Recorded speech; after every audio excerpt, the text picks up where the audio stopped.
ஆமென். என்ன தேவைப்படுகிறேன்? இன்றைக்கு இயேசுவார்தான் ஜெப வீட்டில் இருந்து வருகிறார்.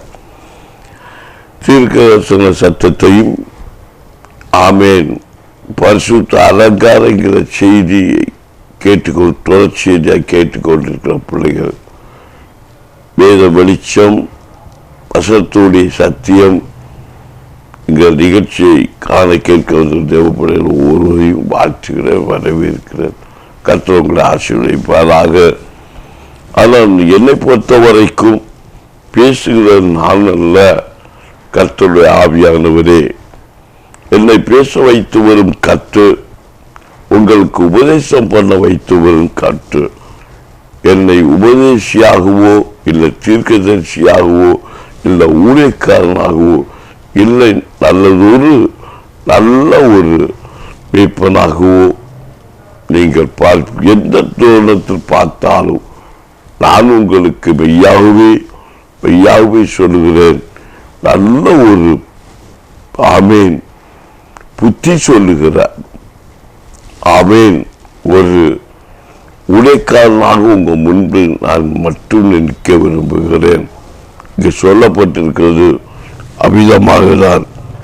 வேலைக்காரர் நம்முடைய இரட்சகராகிய தேவனுடைய உபதேசத்தை எல்லாவற்றிலும் அலங்கரிக்கத்தக்கதாக 10ஆம் வசனம், தங்கள் எஜமான்களுக்கு கீழ்ப்படிந்திருந்து எழுத்து பேசாமல் எல்லாவற்றிலும் பிரியமுண்டாக நடந்து கொள்ளவும் திருடாமல் என்று சகல விதத்திலும் நன்மையை காண்பிக்கவும் புத்தி சொல்லுங்கள். ஆமீன். உண்மையா புத்தி சொல்லணும். உண்மை புத்தி சொல்லாமல் என்றால் திருத்தலும் அப்படின்னு இந்த வேதத்தில் மறைந்து தீத்து 2ஆம் அதிகாரம் 9-10 வசனத்தில் நமக்கு தெளிவுபடுத்துகிறார். அப்ப உபதேசம் என்பது ஒரு அலங்காரம். இப்ப என்னை பொறுத்த வரைக்கும் நான் சொல்லிக்கொண்ட ஒரு காரியம், நல்ல உபதேசம் கொடுத்தா ஒரு மனுஷன் கர்த்தரை பார்த்து அலங்கார கிரீடமாயிருக்கிறான். ஆமீன். இது புறமான அலங்காரம் எல்லாம் உலகத்துறை கிரியில் இருக்கு. ஆனா அவைக்குரிய அலங்காரம் எல்லாம் தேவனுக்கு பிரியமாக இருக்கிறது. ஆமேன்னு சொல்ல மாட்டேங்கிறீங்களா? அப்ப ஆவிக்குரிய அலங்காரம் நமக்கு வேணும். அதுல ஒன்று உபதேசம், புத்தி சொல்லுவது. அதுக்கு நிறைய சாட்சிகள் நான் நேற்றைக்கு 1-2 சாட்சிகள் நடந்த லைவா சம்பவித்த காரியத்தை நான் உங்களுக்கு சொல்லி கொடுத்தேன். அப்ப வேத வசனத்தில் என்ன சொல்லப்பட்டிருக்குன்னா, நம்ம திருடுறது ஒரு பெரிய ஒரு பாவச்சு என்பது வேதவசனம் சொல்கிறது. ஆனால் திருடுகிறது என்பது அதை ஜனங்களுக்கு தெரியல, இதெல்லாம் திருட்டா. அதை பெரிய காமெடிய கதையெல்லாம் சொல்லுவாங்க. பசியா இருந்துச்சியா, ஆமீன், அதான் ஒரு கோடியா பக்கத்து வீட்டில் பிடிச்சிக்கிட்டேன், இது ஒரு திருட்டா. ஆமீன். அன்னைக்கு இதெல்லாம் பசிக்குதால நான் இதை செய்தேன். பக்கத்தில் தோட்டத்தில் போயிட்டு இருந்தேன். அந்த தோட்டத்தில் உள்ள கதில எல்லாம் கொய்து நான் சாப்பிட்டேன், இது ஒரு திருட்டா அப்படின்னு சொன்னா இதுக்கு பதில், இயேசு சொன்ன பதில் என்னன்னு உங்களுக்கு தெரியுமா? ஆமீன். பசியா இருந்தேன், நான் எடுத்துக்கிட்டேன், இதெல்லாம் உபதேசமா நான் எடுத்து சொன்னா நீங்க எல்லாரும் எங்க போவீங்க? அது மட்டும் யோசித்து பாருங்க. ஆனால் ஆண்டவர் சொல்லுகிறாரு, பசியுள்ளவனுக்கு உன் ஆகாரத்தை பகிர்ந்து கொடு. இதுக்குள்ள ஒரு அடித்தளம் இருக்கிறது.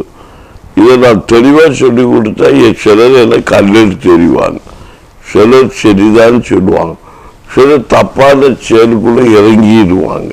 நான் இதை தெளிவுபடுத்தி பேச முடியாது. ஆனால் மறைவான அந்த வசனத்தை இப்போ நான் உங்களுக்கு சொல்லி கொடுத்துட்டு இருக்கிறேன். ஆமேன். எப்ப பிள்ளைகளும் எதையும் அடிமைப்படுத்தாதபடி எச்சரிக்கையாக இருக்க வேண்டும். ஆமே. திருத்தலம் என்பது வசனத்து நல்ல புத்தி சொல்லாதது கூட திருட்டு என்று சொல்லப்பட்டிருக்கிறது. உலகத்தில் பிறருடைய பொருளை எடுப்பதுதான் திருட்டு என்று இன்றைக்கு நம்ம காண்பித்து கொண்டிருக்கிறோம். ஆனால் இந்த திருட்டை விட மறைவான திருட்டு எது என்று வேதத்தில் நிறைய காரியம் இருக்கிறது. அவன் அப்போ நல்ல உபதேசம் சொல்லாதவன் திருடன். அந்த திருடை தான் ஒன்றை கொல்லவும் அழிக்கவும் வருகிறான். தேவ சமூகத்தை விட்டு வழிவிலக செய்கிறான். ஆதாம் ஏவாள் காலத்தில் அதுதான் நடந்துச்சு. அவன் நல்ல உபதேசம் கொடுக்கல, அற்பம் தவறான உபதேசத்தை கொடுத்துருச்சு. நல்ல வழிகாட்டுதல் கொடுத்தாரு உருவாக்கினவர். அதை தவறான ஆலோசனை கொடுத்தவன் சத்ரு, பிசாசு. ஆமேன். கவனிங்க, எல்லா வசனமும் அப்படி வெளிச்சம் நமக்கு அப்படியே கொடுக்குது பாருங்களா. இதான் வெளிச்சங்கிறது. ஆமேன். தவறான உபதேசம் திருடித்தான். ஏவாள திருநவன், ஏவோடைய ஐரியத்தை திருநவன், பொல்லாத பிசாசு. அப்ப அந்த எதிரால திருடலாம், உபதேசத்தினால திருடலாம்.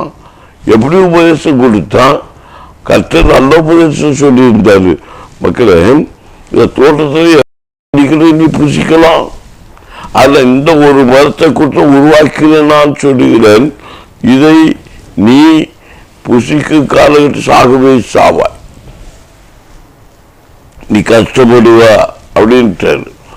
ஆனா இதை பார்த்தா பிசாசுடைய தன்மை என்ன? நம்மை ஒரு மனுஷனை துக்கப்படுத்தணும், ஒரு பாதப்படுத்தணும், அவனை கஷ்டப்படணும், தேவனுடைய ஆசீர்வாதத்தை பெற்றுள்ளாம தலைப்படணும். அதான் அவனுடைய வாழ்க்கையில கரு. அதுதான் நம்மளை ஏமாத்திக்கிட்டு இருக்கிறான். அவன் அந்த ஆசீர்வாதத்தை பறிச்சு அவன் கையில் எடுக்க நினைக்கிறான். நமக்குரிய ஆசீர்வாதம், பூமியில் இருக்கிற சகல நன்மைகளும் சகல ஆசீர்வாதமும் அது நமக்குரியது, பிசாசுக்குள்ள அல்ல. அது அவன் வைத்திருக்கிறான் என்றால் உங்களை என்னை அடிமைப்படுத்தி பாவத்துக்குள்ளா காக்கி நம்ம பெற வேண்டிய நன்மையை, நான் பெற்றுக்கொண்ட ஆசீர்வாதத்தை அவன் தலைவண்ணி அவன் கரத்தில் வைத்திருக்கிறான். அவன் தலைவண்ணி வைத்து அவனுக்கு பிரியமானவர்களை அவன் அந்த ஆசீர்வாதத்தை கொடுத்து அவன் அவர்களை உயர்த்தி கொண்டிருக்கிறான். என் ஜெப பிள்ளையே, அவருக்கு பிரியமான நடக்கிற பிள்ளைகளுக்கு அந்த நன்மையை ஆசீர்வாதத்தை கொடுக்க விடாதபடிக்கு பொல்லாத பிசாசானவன் சத்தியமாய் வைத்திருக்கிறான். இது வேதவசனம் நமக்கு தெளிவுபடுத்தியிருக்கிறது. நான் தற்செயலாக சத்தியமும் நல்ல உபதேசமாக தெளிவுபடுத்தி இருக்கிறது என்று ஒரு தெய்வ பிள்ளை கண்டிப்பாக உணர்ந்து கொள்ளணும். இப்பிரபஞ்சத்தின் அதிபதி அவன்தான். ஆனா அது யாருக்கு கையில இருந்துச்சு? ஆதாமுக்கு ஏவாளு கையில சுதந்திரமாய் கொடுத்தாரு. நமக்கு தான் அவன் சுதந்திரமாய் கொடுத்தார். நம்ம தாதி தகப்பனும் தாயும் ஆதாமும் ஏவாளும் அவன் தேவனுடைய வார்த்தைக்கு செவி கொண்டாதபடிக்கு, ஆமென், புத்தி சொல்றது கேட்காதபடிக்கு அவருடைய இருதயத்தை ஒப்பு கொடுத்து சர்ப்பத்துக்கு ஒப்பு கொடுத்தபடியினாள், அவன் தவறான ஆலோசனைக்கு ஒப்பு கொடுத்தபடியினால் அவர்களுடைய அலங்காரத்தை இழந்தவர்களாக அந்த பகுதியில் அந்த தோட்டத்துக்குள்ளே வெளியேற்றப்பட்டார்கள். அவர்கள் தோட்டத்தில் இருக்கும் போதோ ஆதாமும் ஏவாளும் ஒரு அலங்காரமாய் அதை மகிமை அனுபவிக்கிற ஒரு அலங்கார மனவாட்டியாக அலங்கார ரட்சிப்பின் பிள்ளைகளாக வளர்ந்த தாமே அந்த ஆதாமும் ஏவாளும் எப்போது தவறான உபதேசத்துக்கு இடம் கொடுத்தார்களோ அப்போ அந்த பணம் ராஜ்யத்தின் வழியை விட்டு விலகி போக காரணமாயிருந்தது. ஆகவேதான் இந்த தீத்து, ஆமென், 2ஆம் அதிகாரம் 9ஆம் வசனத்தில் சொல்லப்பட்டிருக்கிறது. வேலைக்காரன் நம்முடைய இரட்சகராகிய தேவனுடைய உபதேசத்தை எல்லாவற்றிலும் அலங்கரிக்கத்தக்கவன். ஆமென். 10ஆம் வசனம் சொல்லப்பட்டிருக்கிறது. தங்கள் எஜமான்களுக்கு கீழ்ப்படிந்து எதிர்த்து பேசாமல் எல்லாவற்றிலும் பிரியமுண்டாக நடந்து கொள்ளவும் திருடாமலும் இருந்து சகல விதத்திலும் நல்ல உண்மையாக காண்பிக்கவும் புத்தி சொல்ல. சுய ஆதாயத்துக்காக புத்தி சொல்லுவாங்க. அப்படி இருக்கக்கூடாது. திருட்டுத்தனம், அது கீழ்ப்படியாமல் அது கர்த்தருக்கு பிரியமில்லாதது, கர்த்தருக்கு அருவருப்பு என்று வேதம் சொல்லி இருக்கிறது. என்னை கேட்கிற தெய்வ பிள்ளையே, நான் உங்களுக்கு சுயமாய் பேசவில்லை. கர்த்தருடைய வார்த்தை வசனத்தை நான் உங்களுக்கு பேசிக் கொண்டிருக்கிறேன். இது இப்படிப்பட்ட காரியங்களுக்கு நம்முடைய ஒப்பு கொடுக்காதபடிக்கு ஆண்டவரை என்று சொல்லி கர்த்தருடைய பாதத்தில் காத்து கொண்டு இருக்கும் போது கர்த்தர் சொன்ன விளையாடப்பட்ட அந்த ஆமீன் வசனத்தினால் தங்களை அலங்கரிக்க தகுதியான வேஷத்தினாலும் தானத்தினாலும் தெரிந்த புத்தியுள்ளாக பக்தியுள்ளதுமாக இருக்கும். தெரிந்த புத்தி பக்தி இதெல்லாம் தான் ஒரு வஸ்திரம், தகுதியான வஸ்திரம். உலகத்துக்குரிய மேன்மையான வஸ்திரத்தை என்று எண்ணிவிடக் கூடாது. ஆமேன். உபதேசத்தை மாறுவது திருட்டுத்தனம் என்று வேதம் சொல்லுகிறது. வேத சத்தியங்களை பார்க்கும்போது உலகத்துடைய காரியத்தை வைத்து மட்டும்தான் மனுஷன் நியாயம் தீர்த்து கொண்டு இருக்கிறான். அவருக்குரிய வாழ்க்கையில போகும்போது தேவனுடைய ராஜ்யத்துக்கு முன்பாய் உண்மை இல்லை, அனைவருக்கு புரிந்து கொள்வதும் இல்லை, வேதத்தில் வெளிச்சம் இல்லை, வேதத்தில் அறிவு ஒரு மனுஷனுக்கு புறப்படவில்லை, தேவனுடைய ராஜ்ய தளத்தில் இல்லை. இந்த ஒவ்வொரு மனுஷர்களும் உலகத்தின் நன்மைக்காக ஆண்டவரை ஆராதிக்கிறார்கள்.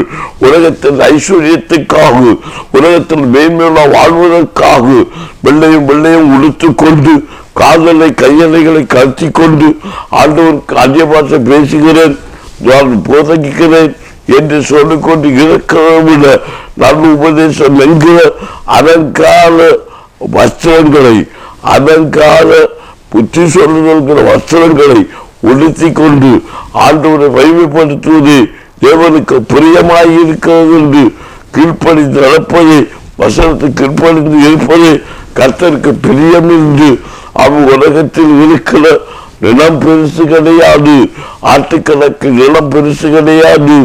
கீழ்ப்படுத்தல் செவி கொடுத்தல் உத்தமம் என்று வேதம் சொல்லி இருக்கிறது. என்னை கேட்கிற தெய்வ பிள்ளையே, வசனத்தை கேட்டுக்கொண்டு தெய்வ பிள்ளையே, அந்த ஞானம் நமக்கு பெரிதாய் இருக்கிறது. இந்த உலகத்துக்குரிய நிலங்களும் ஐஸ்வர்யமும் ஆசீர்வாதமும் உனக்கு இலவசமாய் கொடுக்கப்பட்டது. அது நீ பிரயாசப்பட வேண்டிய தேவையில்லை, நீ அதை தேடி போக வேண்டிய தேவையில்லை. வேதம் சொல்லுகிறது, ராஜ்யத்தின் நீதியை தேடுங்கள், எல்லாம் உங்களுக்கு கூட கொடுக்கப்படும் என்று வேதம் சொல்லுகிறது. அப்படியானால் கர்த்தருக்கு ஒரு மனுஷன் பயந்து கர்த்தருடைய வேத வருஷத்தோடு நடக்கும்போது சகல நன்மைகளும் சகல ஆசீர்வாதங்களும் அவனுக்கு பின்னால வரும் என்று வேதம் உறுதிப்படுத்துகிறது. நம்ம இன்னைக்கு என்ன செய்யறோம், அதை தேடி நம்ம போறோம். இன்றைக்கு அநேக காரியங்களை சொல்ல முடியாது. யாரை குறித்து குற்றப்படுத்த விரும்பவில்லை. ஆமேன்.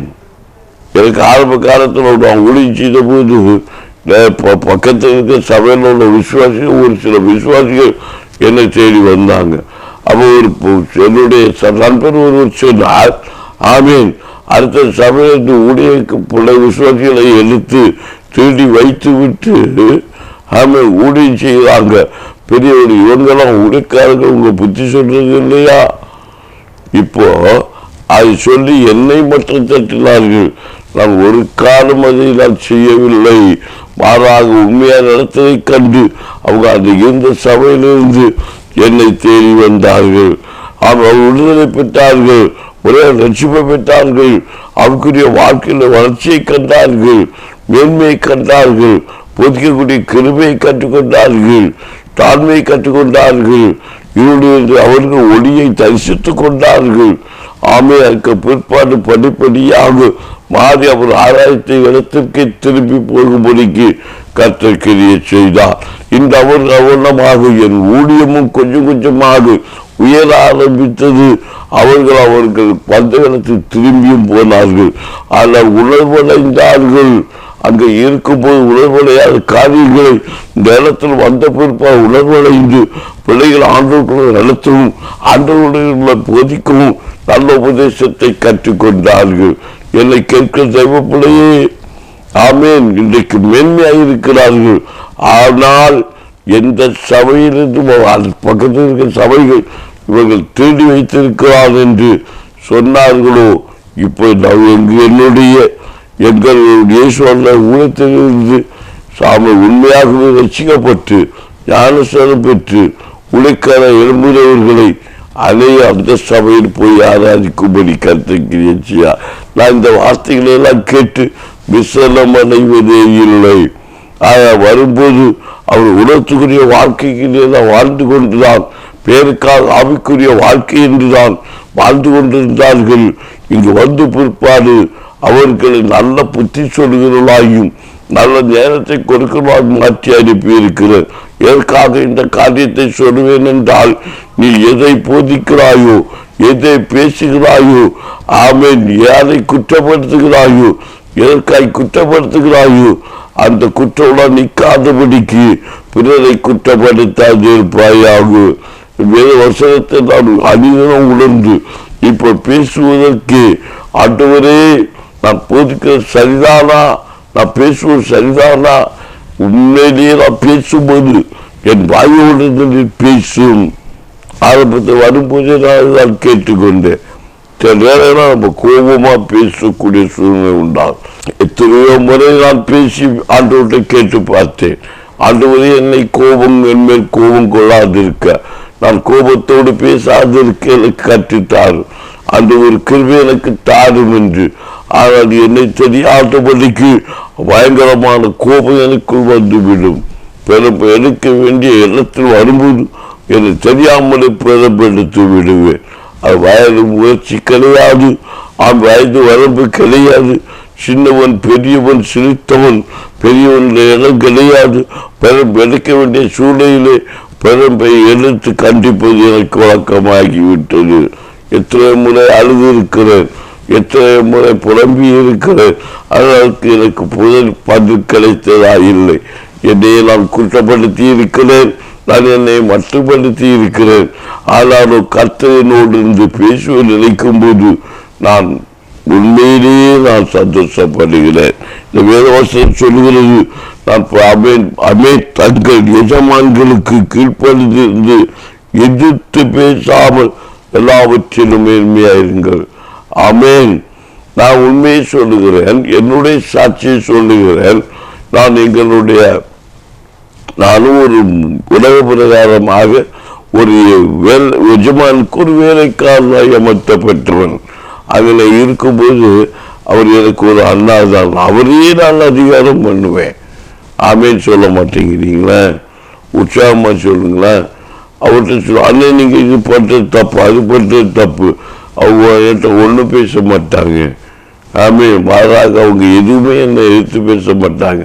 சும்மா அதெல்லாம் உங்களுக்கு தெரியாது அப்படிமா. நான் நல்லா அன்பு வைத்திருந்தேன். உண்மையாகவே அவர் பேர் நான் அவ்வளோ அன்பு வைத்திருந்தேன். எனக்கு அவர்கள் சம்பளம் கொடுத்தாங்களே இல்லையோ, போதிய காசு கொடுத்தாங்களே இல்லையோ, யாருக்கு கொடுப்பாங்க? எனக்கு அதிகமாக கொடுக்க மாட்டாங்க. ஏன்னா நான் கண்டித்து பேசுவேன். ஆமே, நல்லா கண்டிப்பாக இருப்பேன்.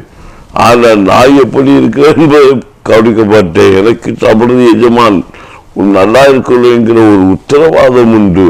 ஆகவே நான் நல்லா கோபப்பட்டு பேசுவேன். அது இந்த வசனத்தில் பார்க்கும்போது நான் அன்று தப்பு செய்தேன் என்று இன்றைக்கு நான் உணர்வடைகிறேன். அன்று உணர்வடையவில்லை. ஆகவே 8 வருட காலம் அவருக்கு நான் ஊழியம் செய்து அவர் பெரிய ஆசீர்வாதத்தை கண்டார். ஆனால் எனக்கு ஒரு ஆசீர்வாதம் இல்லை. காரணம் இந்த வசனம்தான் என்பதை நான் கண்டுகொண்டேன். நான் இந்த இடத்துல அலங்காரமாய் இருந்திருக்கிறேன். ஆனால் உபதேசத்தில் நான் தப்பு பண்ணி இருக்கிறேன். அவர்கள் நல்ல ஆலோசனை சொல்ல வேண்டிய நான் அவர்களுக்கு வார்த்தை கீழ்ப்படியாமல் மாறுபாடாக நான் பேசின ஒரு நாள் கூட கிடையாது. ஆனாலும் அவர்கள் ஆசீர்வதிக்கப்பட்டு உயர்ந்தார்கள். நானோ தேவ ஊழியக்காரனாக அமர்த்த பண்ணப்பட்டேன். எனக்கு கேட்கிற தேவ பிள்ளைகளே, இந்த வருஷத்தை பார்க்கும்போது அப்ப அன்றைக்கு நம்ம அண்ணனுக்கு செய்த தவறு, அவர் நமக்கு சம்பளத்தை எஜமான், அவருக்கு எதிர்த்து பேசி இருக்கக்கூடாது. மாறாகவே எதிர்த்து பேசி அவருடைய நன்மை பெற்றுக்கொள்ள தவறினேன். ஆனால் அவருக்கு உண்மை இல்லாத காரியத்தை நான் ஒரு நாளும் செய்வது கிடையாது. அந்த வசனத்தின்படி அவருடைய வார்த்தைக்கு எதிர்த்து பேசுவது உண்மை இல்லை என்று வேதம் சொல்லுகிறார். அது ஒரு பகுதியில் நான் அடிபடுகிறேன், மறுபகுதியில் நான் எழுப்பி நிற்கிறேன். எப்படி இருந்தாலும் ஒரு பகுதி குறைபட்டிருக்கிறபடினாலே, அதில் ஒரு பகுதியால் மேன்மையா நிற்கிறபடினாலே, இன்றைக்கு நல்ல உபதேசத்தை சொல்லக்கூடிய ஒரு மகிமையான ஊழியங்கிற வியாபாரத்தை, மகிமையான ஊழியங்கிற அந்தஸ்தை, மகிமையான ஒரு வியாபாரியாக தேவனுடைய வசனத்தை அம்பெருமேன் கிரியமாக்கிற ஒரு தெய்வ ஊழியக்காரனாக, அவனைய ஊழியக்காரனுடைய ஊழியக்காரன் உருவாக்கிற ஒரு மகிமையின் கரப்புற எஜமானாக கர்த்தர் உயர்த்தி இருக்கிறார் என்றால், இந்த வசனத்தின்படி உண்மையாகவே உண்மையாகவே நான் உங்களுக்கு சொல்கிறேன். ஆமென். மகிமையாக வஸ்திரமாக அவருடைய சமத்தில் என்னை வைத்திருக்கிறார் என்றால், தேவ வார்த்தைக்கு நல்ல உபதேசத்தை கொடுப்பதனாலே கர்த்தர் அந்த இடத்திலே நிறுத்தி இருக்கிறார். வேறு வசனம் சொல்கிறது, இயேசு நமக்கு போதனையில் வசனமாக எழுதி வைத்த உண்மையான காரியம், கண்மேலே கட்டப்பட்டவன் உண்மையுள்ளவன், கண்மேல கட்டப்பட்டவன் அவன் அமேன், அவன் அமேன், அவனுடைய அமேன் இடம் அசையாது. அவன் புத்தி உள்ளவன் கண்மலை மேல் வீட்டை கட்டுகிறான். அமேன். புத்தி உள்ள தன் தெரித்து வீட்டை கட்டுகிறாள். இப்படி வசனத்தோட தொகுப்பு எல்லாம் பார்க்கும்போது, ஆமேன், நீங்கள் நல்ல உபதேசமாக புத்தி சொல்ல வேண்டும். அப்போது நல்ல உபதேசம் கொடுக்காமல் இருப்பது அது திருட்டுத்தனம். நன்மை செய்யத்தக்க திராணி இருக்கும்போது செய்யத்தக்க செய்யாமல் போனால் பாவம். நன்மையை செய்ய திராணி செய்ய போகும்போது தடுப்பது பாவம். அது நல்ல உபதேசம் அல்ல. நீங்கள் கொடுக்க போது கூட தடுப்பாங்க. கொடுக்காதடி, கொடுக்காதடா, அவனுக்கு கொட்டா அடக்கட்டும். அவனை கொட்டா அடக்குறதுல கொடுக்க தடுக்கிற உடனே கொட்டத்தை அடங்கும்படி கத்தை செய்வா. உன்னுடைய புகழ்ச்சியை தவறான ஆலோசனை கொடுக்க கூடாது. கொடுக்கிறது கத்த பிரியமாக இருக்கு. அது எதுவாகிலும் சரி.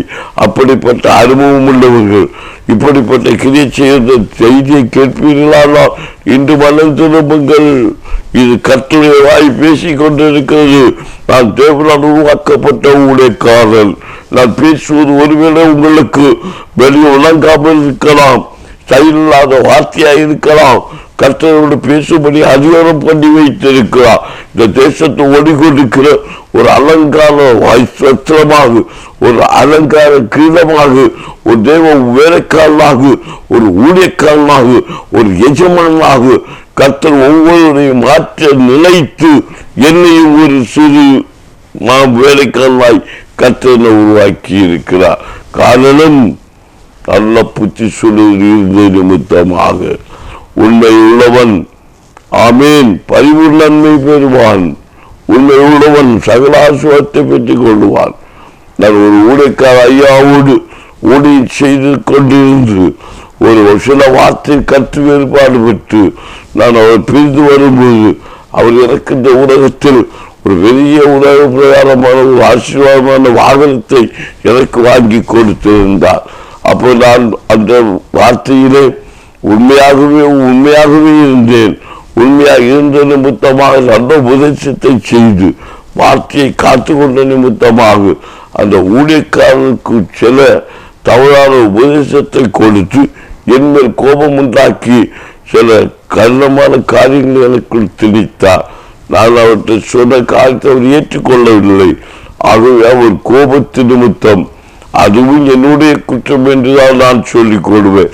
எஜமானுடைய வார்த்தை கிழிப்படியாமல் இருப்பது பாவம். ஆகவே அவர் என்ன செய்தார், நீங்கள் வர வேண்டாம், அங்கே இருந்து விடுங்கள் என்று சொல்லிவிட்டார். என் வார்த்தை கீழ்ப்படியாமல் இருக்கிற நிமித்தமாக நீங்க இருக்கிற இடத்தை அமேன் இருந்து கொள்ளுங்கள், இங்கு வர வேண்டாம் என்று சொன்னார். உடனே நான் ஓகே என்று சொல்லிவிட்டு அவர் தந்த வாகனத்தை உடையத்துக்குள்ள அவருக்கு எனக்கு கொடுத்த வாகனத்தை கொடுக்கும் போது நான் அவர்கிட்ட சொல்லி, ஆண்டு ஆமேன் எஜமானே, தேவ வேலைக்காரி ஐயா பாஸ்டர், இதோ நீங்கள் வைத்துக் கொள்ளுங்கள். ஆனால் நான் சொன்ன உங்களுக்கு உண்மையாக இருந்தேன். ஆகவே உண்மையுள்ள மனுஷன் பரிபூர்ண நன்மையை பெறுவான் என்று சொல்லி நான் வீட்டில் வந்து 40 நாட்கள் கர்த்தருடைய பாதத்தில் காத்திருந்தேன். அதே மாசம் எனக்கு அந்த 40 மாசம் முடியும் போது அதோட மகிமையான வாகனத்தை என் வீட்டுக்கு முன்பாக நிறுத்தி வைக்கும்படிக்கு கர்த்தர் கிரிய செய்தார். எனக்கு இருக்கிற தேவ பிள்ளைகளே, கண்ணீரோடு இறைக்கிறவன் கம்பீரத்தோடு அழைப்பான். வேதம் சொல்கிறது இது நல்ல உபதேசம். இன்றைக்கு நல்ல உபதேசத்து நிமித்தம், நல்ல வழிகாட்டு நிமித்தம் நீ கஷ்டப்பட்டு கொண்டிருக்கிறாயோ, நீ பாடப்பட்டு கொண்டிருக்கிறாயோ, கைவிடப்பட்டு நிற்கிறாயோ, நீ பயப்பட வேண்டாம். உன்னுடைய உபதேசம், உன்னுடைய நடத்துதல், நீ உண்மையை உத்தமாய் இருந்தால் நன்மை பெற முடியும். வானத்தையும் பூமியும் படைத்த கர்த்தராலே நீங்கள் தான் ஆசீர்வதிக்கப்பட்டவர்கள்.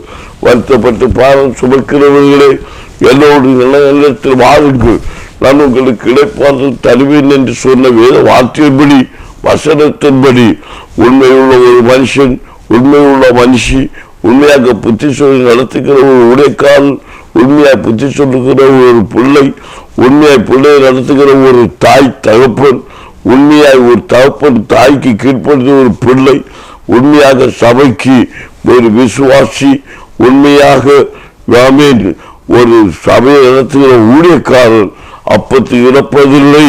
ஆசீர்வாதத்தின் நன்மைக்கு குறைவுள்ள விசுவாசிக்கு எல்லா நன்மையும் ஆசீர்வாதம் தந்து உலகத்தில் இதே போல் அலங்கார வஸ்திரமாக மலர்களாக கர்த்தர் உங்களை உயர்த்துவது நிச்சயம் என்று இந்த வேத பகுதி மெய்யாகவே உங்களுக்கு சொல்கிறது.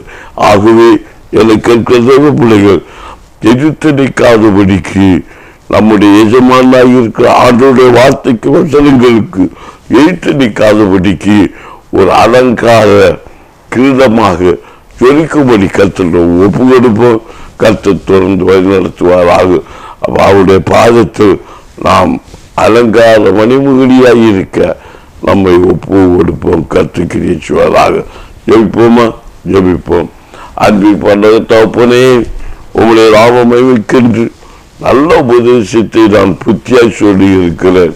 ஆகவே உங்களுடைய நாம் மைமிக்க இந்த பிள்ளைகள் அதை கேட்டு அறிந்து நல்ல புத்தி சொல்லுகிற, உம்முடைய அலங்கார வஸ்திரங்களை உடுத்தி கொண்ட, உம்முடைய அலங்கார ராஜ மகிழ்ச்சியாக உம்முடைய பாதத்தை அவர்கள் அமர்த்தப்பட கர்த்தர் கிரியை செய்வீராக.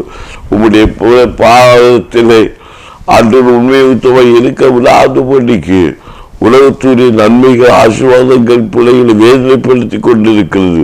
அப்படிப்பட்ட வேதனைகள் எல்லாம் இயேசுவின் நாமத்தில் எல்லையை விட்டு நீங்குவதாக, மற்றவர கிரியைகள் நீங்குவதாக, பொருளாத ஆவிகள், விடப்பட்ட ஆவிகள் நீங்குவதாக. இவர்களுக்கு உரமாய் உருவாக்கப்பட்டிருக்கிற எல்லா ஓம குண்டங்களை கிரியைகளும் சங்கார கிரியைகளும் எல்லாம் சங்காரமாக்கப்பட்டு எல்லா கிரியைகளும் அமர்க்கல கிரியைகளும் சக்திகளும் பலவான்களை சக்திகளும் கிரியைகளும் கீழ்படுத்தப்பட்டு இவர்களுக்கு அஞ்சு நறுங்கி விலகி ஓடத்தக்கதாகும். நல்ல நடத்துதலுக்கு நல்ல உபதேசம் செவி கொடுத்து உம்முடைய சமூகத்தில் மணி மகிழ்ச்சியாய் மாற அப்போ நீ இறக்கம் செய்வீராக. அலங்கார வஸ்திரமாக புறப்பாடு அலங்கரிப்பு வேஷம் இல்லாதபடிக்கு இயேசுடைய உண்மையை அலங்கார வஸ்திரம் உடுத்தி கொண்டு ஓடத்தக்கதாகும். அப்படி இறக்கம் செய்வீராக என்று ஜெபிக்கிறேன். பணத்தப்புடைய மகிமை வெளிப்படுவதாக. வானத்திய பூமியை படைத்த கர்த்தராலே நீங்கள் ஆசீர்வதிக்கப்பட்டோடு சொல்லப்பட்டிருக்கிற அந்த வேத வசனத்தின்படியாக இவர்கள் உமக்குள் ஆசீர்வாதமாய் இருக்க கர்த்தர் கிரியை செய்வீராக. ஆண்டவரே, இவர்கள் அலங்காரமாய் இருக்க விடாதபடிக்கு சோர்வுக்கு உண்டாக்குகிற இவர்கள் ஆசீர்வாதத்தை தடை பண்ணுகிற, திருமணங்களை தடை பண்ணுகிற, குழந்தை வாக்கியத்தை தடை பண்ணுகிற, கையில் பிரியாசங்களை தடை பண்ணுகிற, வேலைகளை கொடுக்க விடாத தடை பண்ணுகிற, ஆமை கையில் புத்தக பைகளை போகிற நன்மையில் போகிற இப்படிப்பட்ட கிரிய ஒன்றுவன் சக்தியில் இயேசு நாமத்தை செயல் போ என்று கற்றுக் கொடுக்கிறேன். கற்றை கிரியை செய்யும், குறைகளை மன்னியும், குற்றங்களை மன்னியும், எங்கள் விண்ணப்பம் அங்கீகரியும். நீதிமான் பண்ணுகிற ஊக்கமான ஜெபத்திற்கு 11 என்று வேதம் சொல்கிறது. ஆண்டவர் நான் உபதேசம் செய்கிறேன் என்ற ஒரு மகிமையான அந்த விசுவாசத்தோடு என் பிள்ளைகளுக்காக இந்த நிகழ்ச்சியை பார்க்கிற, இந்த ஜெபவின் வருக தீர்க்க சத்தத்தை கேட்கிற ஒவ்வொரு பிள்ளைகளின் இல்லத்திலும் கர்த்தருடைய மகிமை வெளிப்படுவதாக, தடைகள் தகர்க்கப்படுவதாக, கட்டுகள் உடைக்கப்படுவதாக. நாளை தினத்தில் ஒரு கீர்த்தி, ஒரு மகிழ்ச்சி, ஒரு புகழ்ச்சி உண்டாகும்படிக்கு இவர்கள் தூற்றுகிற ஜனங்கள் மத்தியிலே, இச்சகம் பேசுகிற நாவுகள் மத்தியிலே எங்க பிள்ளைகளின் தலை உயர்த்தப்படுவதாகும். அதற்கு வருஷத்தை உடுத்துக்கொள்ள கற்றுக்கிறீர்கள். இயேசு நாமத்தில் நல்ல பிதாவே, ஆமீன். நல்ல பிள்ளைகளை இன்றைக்கும் வேத வசனத்தை, வார்த்தைகளை, நிகழ்ச்சிகளை, ஒளிகளை, வேத வெளிச்சத்தை கண்டீர்கள் என்று விசுவாசிக்கிறேன். ஆலயத்தில் நிகழ்ச்சியை காண காத்திருங்க. பிறகு சொல்லுங்க, இந்த ஊழியத்தை குறித்து சொல்லுங்க. கர்த்தருக்குரிய வெளிப்படும்படிக்கு என் அப்பன் இறக்கச்சுவதாக. ஆமென்.